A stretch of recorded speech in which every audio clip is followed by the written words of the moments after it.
بسم اللہ الرحمن الرحیم الحمد للہ المتوحد بجلال ذاتہ وکمال صفاتہ والصلاة والسلام علی سید المرسلین وخاتم النبیین محمد وآلہ واصحابہ اجمعین اما بعد فقد قال رسول اللہ صلی اللہ علیہ وسلم لو کان بعدی نبی لکان عمر او کما قال علیہ السلام۔ اسی دریا سے اٹھتی ہے وہ موج تند جولا بھی، اسی دریا سے اٹھتی ہے وہ موج تند جولا بھی، نہنگوں کے نشیمن جس سے ہوتے ہیں تہ و بالا۔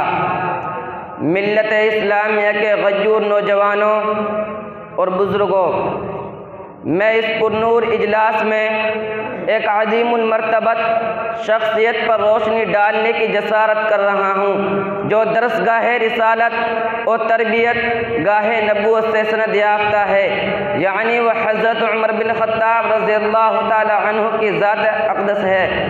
حضرت عمر ایسی درسگاہ سے فارغ ہوئے جس کا مشن دعوت اللہ، جس کا معلم محمد الرسول اللہ، جس کا نصاب کلام اللہ۔ یہ وہ مدرسہ ہے جو علمی سرگرمیوں کا مرکز ہے، جو عملی سرگرمیوں کا مرکز ہے، جو تنظیم و تبلیغ کا مرکز ہے، جو عبادت و تربیت کا مرکز ہے، جو سپہ سالار و صلح جوئی کا مرکز ہے، جو سلطنت و فقیری کا مرکز ہے۔ اس عظیم الشان درسگاہ سے حضرت عمر بن خطاب رضی اللہ تعالی عنہ فیضیاب ہوئے۔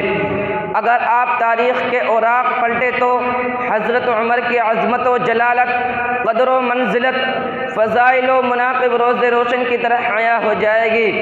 ان کے ایمان قبول کرنے کی جو داستان ہے اسی پر روشنی ڈالنے کی کوشش کر رہا ہوں۔ برادران اسلام، نور نبوت چمک رہا ہے، آسمان روشن ہے، زمین جگمگا رہی ہے، مشرق و مغرب، شمال و جنوب میں ہدایت و سعادت کا اجالا ہے۔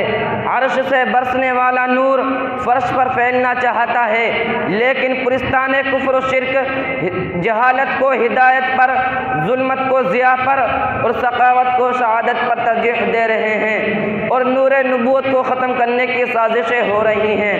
لیکن نور خدا ہے کفر کی حرکت پہ خندہ زن، نور خدا ہے کفر کی حرکت پہ خندہ زن، پھوکوں سے یہ چراغ بجھایا نہ جائے گا۔ وہ حضرات جنہوں نے نور نبوت سے فیض حاصل کیا، تبلیغ کرتے رہے، لیکن چھپ چھپ کر جوں دین حق کی روشنی پھیلتی گئی، صاحب بصیرت راہ ہدایت پر آتے گئے، شمع رسالت کے پروانے روز بروز بڑھنے لگے۔ کفار مکہ نے جب غیر متوقع صورتحال دیکھی تو انہوں نے غریب اور ناتواں لوگوں کو اسلام سے برگشتہ کرنے کے لیے جبر و جفا اور ظلم و ستم کے پہاڑ توڑ ڈالے۔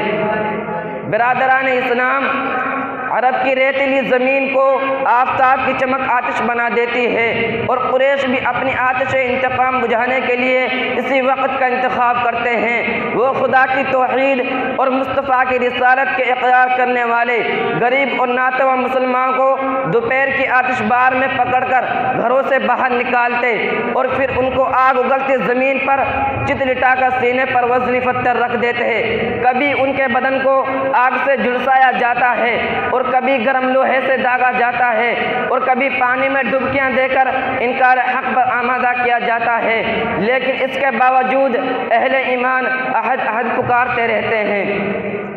کسی شاعر نے کہا ہے، آئین جواں مردہ حق گوئی وہ بے باکی، آئین جواں مردہ حق گوئی وہ بے باکی، اللہ کے شعروں کو آتی نہیں روباہی۔ لیکن آج محسن انسانیت صلی اللہ علیہ وسلم اور آپ صلی اللہ علیہ وسلم کے 39 رفقا غور و فکر میں ہیں۔ معبود حق کے نام لیوا کفار کے شر سے بچنے کے لیے عبادت چھپ کر کرتے ہیں۔ ان کو اپنے عقائد کا اظہار سرعام کرنے کی اجازت نہیں۔ اظہار حق کے تمام راستے سرد ہو چکے تھے، باطل پوری طاقت کے ساتھ حق اور اہل حق برسرے پیکار ہے۔ رفقا ماہ رسالت صلی اللہ علیہ وسلم آپس میں گفتگو کر رہے ہیں۔ محسن انسان صلی اللہ علیہ وسلم کے چہرہ انور پر بھی گہری سوچ کے اثرات نظر آ رہے ہیں۔